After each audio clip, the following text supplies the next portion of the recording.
দর্শক, আপনাদের সবাইকে স্বাগত জানাচ্ছি রাজধানী টেলিভিশনের নিয়মিত আয়োজন ব্রিট রবিন এক্সপ্লেইনে, এবং আমি রয়েছি আজ ফেরদৌসী আহমেদ। আজকে আমরা যে বিষয়ে আলোচনা করব সেটা শুরুতেই আপনাদেরকে একটু জানিয়ে দিতে চাই। আজ আমরা আলোচনা করব লিগ্যাল টেকনোলজি ও টেক জাস্টিস। যারা একেবারেই আমরা আইনি মানুষ না বা আইনি যে ভাবনা তার সাথে জড়িত না, সাধারণ মানুষ, তাদের কাছে মনে হতে পারে এই লিগ্যাল জাস্টিস বা টেক জাস্টিস কিংবা লিগ্যাল টেকনোলজি এটা আসলে কি, এটা সমন্বয়টাই বা কি, বা কিভাবে এটা ভূমিকা রাখতে পারে। এই শব্দ দুটোই আসলে তাদেরকে সেই জায়গা থেকে বের করে নিয়ে আসতে পারবে, কিন্তু কিভাবে পারবে সেটা তো আর আমরা বলতে পারবো না। সেটা বলবার জন্য যিনি রয়েছেন ব্রিট রবিন, এবং তিনি আজও তার ব্যাখ্যাগুলো দিবেন। স্বাগত জানাচ্ছি ব্রিট রবিন আপনাকে।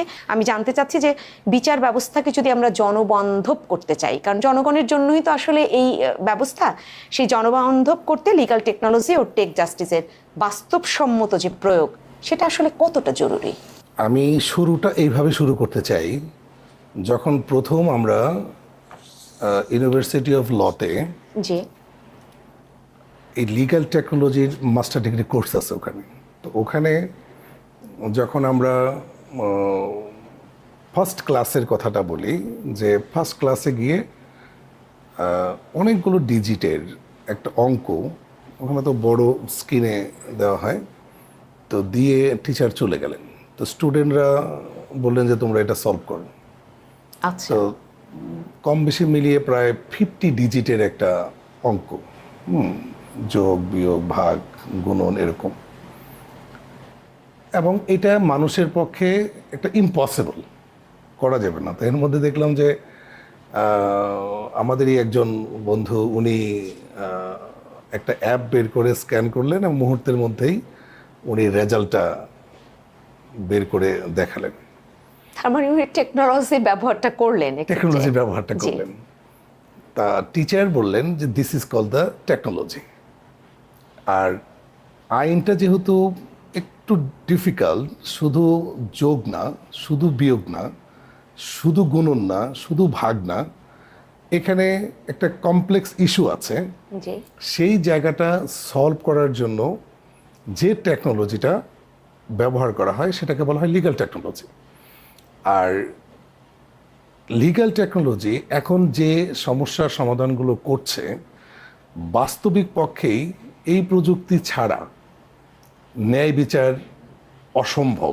এটা হচ্ছে টিচারের দাবি, ন্যায় বিচার অসম্ভব, বারবার বলছিলেন। তো ন্যায় বিচার অসম্ভব প্রযুক্তির প্রয়োগ ছাড়া, লিগ্যাল টেকনোলজির ব্যবহার ছাড়া। তার একটা বাস্তব উদাহরণ হচ্ছে যে টেকনোলজি, এটা তো মেশিন লার্নিং, ও তো 3+3+3, হ্যাঁ, ও কিন্তু অঙ্ক করে দিচ্ছে 9। তো আমাদের এখানে আমরা যে বিষাক্ত আইনের কথা বলি বা যে ত্রুটিপূর্ণ দূষিত আইনের কথা বলি, সেটা হচ্ছে ওই যে ইফ স্যাটিসফাইড। যদি একজন পুলিশ কনস্টেবল যদি স্যাটিসফাইড হয় যে আপনি আকাশের দিকে তাকাচ্ছেন, তার মানে আপনি ভাবছেন ডোনাল্ড ট্রাম্পকে আপনি গুলি করে মারবেন, আপনাকে অ্যারেস্ট করে নিয়ে যাবে। 27 বছর পরে আপনিও জানেন না কেন আপনাকে নিয়ে যাওয়া হয়েছে, কোর্টও জানতে চাইবে না। এখন প্রযুক্তি যদি আপনার এখানে ইনভলভ করা হয়, একটা মানুষকে তো আপনি বিনা কারণে ধরতে পারবেন না, সুনির্দিষ্ট একটা সেট আছে, সেটা ছাড়া তো তাকে গ্রেফতার করা আসলে যাবে না। না, আপনাকে শুধু আটক করার জন্য না, আপনার বিরুদ্ধে আনিত যে কোনো অভিযোগ আমলযোগ্য কি না, এটা কিন্তু টেকনোলজি সিদ্ধান্ত দিবে। এটা মানুষের উপর আমি আর ভরসা করছি না, বিশ্বাস করছি না। আপনি যদি যে কোনো অভিযুক্ত ব্যক্তি তিনি আমলযোগ্য অপরাধ করেছেন কিনা সেটার একটা প্যারামিটার সেট করা আছে। যদি সেই প্যারামিটারে পড়ে, তখন প্রযুক্তি বলে দিচ্ছে যে উনি ওনার বিরুদ্ধে আনিত অভিযোগ আমলযোগ্য।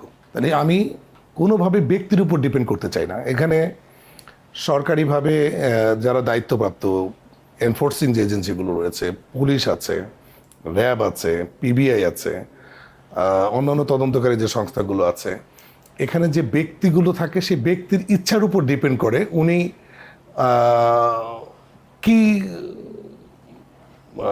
মতামতটা আপনার পক্ষে বিপক্ষে দিচ্ছেন, তাই না?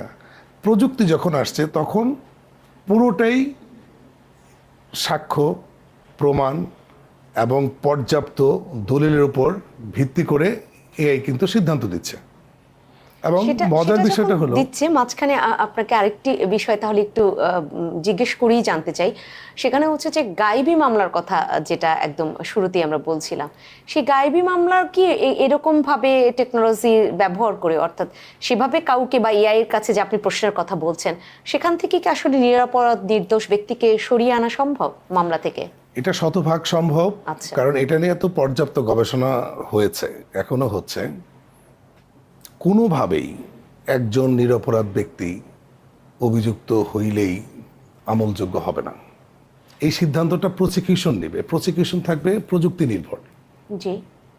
আপনার বিরুদ্ধে একটা অভিযোগ যে কেউ করলেই সেটা সাথে সাথে আপনার পুলিশ সিদ্ধান্ত নেবে না। কারণ পুলিশ বা এনফোর্সিং এজেন্সিগুলো তো আমরা ব্যক্তি, তো ব্যক্তি মাত্রই শতভাগ ভুল করে। বাংলাদেশের প্রেক্ষাপটে তো ধরেন তারা এক একজন ভুলের ফ্যাক্টরি, তাই না? জেনে করুক না জেনে করুক। এবং ওনারা যখন মামলা নেওয়ার পরে তদন্তের পরে পরবর্তী বিচার কার্যের ম্যাজিস্ট্রেট কোর্ট যখন বিচার করে দেখা যাচ্ছে জজ কোর্ট সেটাকে রিভার্ট করছে, আবার ওখানে হাইকোর্টে যাওয়ার পরে দেখা যাচ্ছে যে সেটা আবার রিভার্ট করছে, অর্থাৎ বিচার কিন্তু উল্টে যাচ্ছে। তার মানে কি সঠিক বিচার হচ্ছে না। জি। কিন্তু আপনি কুইন্স বেঞ্চের 60,000 মামলার প্রযুক্তি নির্ভর জাজমেন্ট যদি দেখেন, সেখানে অক্সফোর্ড ইউনিভার্সিটি রিসার্চ বলছে 98% জাজমেন্ট হচ্ছে সঠিক। কারণ তারা টেকনোলজি ব্যবহারটা করেছে। তো টেকনোলজি ব্যবহার করে কতটা নিখুঁত এবং নির্ভরযোগ্য একটা জাজমেন্ট পাওয়া যায় তার কিন্তু প্রচুর উদাহরণ অলরেডি সৃষ্টি হয়েছে।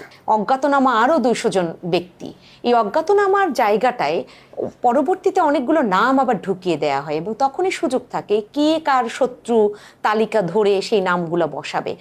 সেখান থেকে আসলে পুরো প্রক্রিয়াটা কিভাবে সাহায্য করতে পারে যদি সেই টেকনোলজির ব্যবহার হয়? টেকনোলজিটা অঙ্কের মতো। একটা অপরাধ জি। সংগঠনের একটা পরিষ্কার অঙ্ক আছে, ম্যাথমেটিক্স। আপনার দুষ্ট মন, সেই মোতাবেক কাজ এবং অপরাধ সংগঠিত প্লাস দিয়ে করা হয়। ইংরেজিতে যেটাকে বলা হয় mens rea plus actus rea equal crime. তো ঠিক একই রকমভাবে যখন আপনি সফটওয়্যারে এই প্রোটোটাইপটা এবং ফ্লোচার্টটা আপনি অ্যাডজাস্ট করছেন এবং ওইটা যখন কাজ করছে, জি। তখন তো এর বাইরেও যাবে না। প্রথমে বুঝতে হবে যে সত্যিকার অর্থে আপনি কোনো অপরাধ সংগঠন করেছেন কিনা। সেইটা যখন একটা প্লিডিং হয়, একটা নোট হয়, একটা রিপোর্ট হয়, সেই রিপোর্টের সাথে কিছু ম্যান্ডেটরি ডকুমেন্ট কিন্তু দিতে হবে। এটা কিছু কিছু আইনের পরিবর্তন আমাদের দেশে লাগবে সামান্য। যে একজন গিয়ে বলল যে আমি তো শুনলাম যে সামওয়ান একটা অপরাধ সংগঠন করবে, আমি এটা লিখে ওনাকে ধরে নিয়ে আসলাম। আচ্ছা আচ্ছা। কিন্তু আপনি ফার্স্ট ওয়ার্ল্ড কান্ট্রির কথা যদি ধরেন, অভিযোগের সাথে সাথে 3টে জিনিস এখানে লাগে। একটা হচ্ছে আপনি একটা নোট তৈরি করলেন এবং এইটার সাথে অবশ্যই একটা উইটনেস স্টেটমেন্ট লাগবে। আচ্ছা। উইটনেস স্টেটমেন্ট যেটার পর্যাপ্ত সাক্ষ্য প্রমাণ আছে কিনা, দলিল এটার পক্ষে, এবং ওইটার এভিডেন্স যেটা বলি আমরা, প্রমাণ যেটা আমরা বলি, এভিডেন্স যেটা বলি, হ্যাঁ, সেই এভিডেন্স আপনার লাগবে। একটা প্লিডিং লাগবে। এই 3টা ডকুমেন্ট একসাথে আপনাকে প্রসেস করতে হয় প্রসিকিউশনের জন্য। প্রসিকিউশন টিম আপনার প্রযুক্তির সাহায্যে যাচাই বাছাই করে পরীক্ষা নিরীক্ষা করে তখন সিদ্ধান্ত নেয় যে আসলে এই অপরাধটা আমলযোগ্য অথবা আমলযোগ্য কিনা। বাংলাদেশে শতকরা 95% মামলাই হচ্ছে অনেক সময় বলা হয় যে যেগুলো সত্যিকার অর্থে হয়তো করারই প্রয়োজন ছিল না। আপনি ধরেন 500 টাকা আমার কাছে পান, আপনি মামলা করার জন্য কোর্টে গেলেন, থানায় গেলেন, বললো যে ওরা আপনার 1000-5 মানে টাকা এটা দেন। মামলার আগে নিষ্পত্তি হতে পারতো দুজনের মধ্যে, আমি এরকম ব্যাপারটা। কথাটা বুঝাই জি, বলি, জি, আপনি আমার কাছে 500 টাকা পান, জি, এই টাকা আপনি আমার কাছ থেকে পাওয়ার হকদার, শতভাগ হকদার, এবং আমিও স্বীকার করছি আপনি আমার কাছে 500 টাকা পান, আমি আপনাকে ফেরত দিতে পারছি না, কিন্তু আপনি কিন্তু আমার উপরে ক্ষুব্ধ। 500 টাকা আপনি আমার কাছে পান, আমি আপনাকে দিচ্ছি না, না, আপনি এটা ক্ষুব্ধ। তো একদম স্পষ্ট। আমি কথা ক্ষুব্ধ। শেষ করি। জি, আপনি গেলেন থানায়, থানায় বললো যে আমি ওনার বিরুদ্ধে একটা এমন মামলা করে দিব যে একেবারে সারা জীবনের জন্য নাকানে চুপানি, আপনি আমাকে 1000-5 টাকা দেন, ওরে আমি সায়স্তা করে দিচ্ছি। আপনি তো আমার উপরে খুব রাগ, তার এবারটার প্রয়োজনের সময় টাকা দিলাম, সে তো হ্যাঁ আমার কৃতজ্ঞতা স্বীকার দ্বারা আমি তোরে দেখাই দিচ্ছি। আপনি তাকে 5000 টাকা দিলেন। 5000 টাকা দেওয়ার পরে উনি একটা মানে আজগুবি কিছু গল্প টল্প সাজায় উনি 5000 টাকা 500 টাকার জায়গায় উনি 50,000 বা 5 লাখ টাকা লিখে একটা মামলা দায়ের করলো। শুরু হলো কিন্তু এখানে কাহিনী। এবং এইটা হওয়ার পরে উনি ধরেন আমার কাছে আসবে, বলে এইরকম মামলা হয়েছে, এটা এরকম 14 শিকের ভিতরে দিব। তখন আমি হয়তো বাঁচার জন্যে আবার 5,000 10,000 করে দিলাম। তখন বলো যে এটা কোর্টে প্রেরণ করব, ওনাকে ধরবো, আরও কিছু 5,000 দেন। আপনি নিয়মিতভাবে টাকা দেওয়া শুরু করলেন, ডিপার্টমেন্টও ধরেন আমার কাছ থেকে নিয়মিত টাকা নেওয়া শুরু করলো। তারপরে পাঠাইলেন কোর্টে, আচ্ছা, কোর্টে এটা মামলা রুজু হয়ে গেল। রুজু হয়ে যাওয়ার পরে যাকে আসামি করলেন সে দৌড়ে গেল হাইকোর্টে, আমাকে একটা আগাম জামিন করে দেন, না হলে তো আমাকে জেলে দিয়ে দিবে। ওখানে আপনি ভালো কিছু লয়ার ধরেন, বললো যে আমি তো 2 লাখ টাকার নিচে তো করি না। আচ্ছা ঠিক আছে, 2 লাখ টাকাই দিলেন। দেওয়ার পরে ওনার আগাম জামিন হলো, বলো যে তুমি গিয়ে জজ করে সারেন্ডার করো। মানে এটা আসলে শেষ আরো করি, সামনের দিকে শেষ হাঁটতে- করি, জজ জি। করে গিয়ে সারেন্ডার করলাম। জজ করে সারেন্ডার করার পরে ওখানে বিভিন্ন ধরনের আবার ওখানে বারের কিছু সাঙ্গপাঙ্গ আছে, এই লোক আছে, এদেরকে টাকা দেয়, এদেরকে টাকা দেয়, না দিলে এটা হবে না। এর মধ্যে আবার কোর্টের ওই ছোট জিআরও সেকশন থেকে শুরু করে ওখানে ছোট ছোট অনেক ধরনের সিন্ডিকেট আছে, এদেরকে বিভিন্নভাবে আপনি আরও 2 লাখ বা 5 লাখ দিলেন, না হলে কিন্তু আপনার হবে না। তারপরে আপনার জামিন হলো। জামিন হওয়ার পরে বললো প্রত্যেক সপ্তাহে একবার করে আপনাকে হাজিরা দিতে হবে। প্রত্যেক সপ্তাহে হাজিরা দিতে না পারলে আবার জামিন ক্যান্সেল হবে, আবার আপনার জামিন নিতে হবে, এবং যদি একটা করে ডেট চান আপনাকে অতিরিক্ত আরও 5,000 10,000 করে খরচ করতে হবে। এখন এই একটা অহেতুক 500 টাকার মামলা যিনি করলেন আর যিনি এটা শিকার হইলেন, এই দুটো লাইফটাকে জটিল করে দেওয়া হইল। টেকনোলজি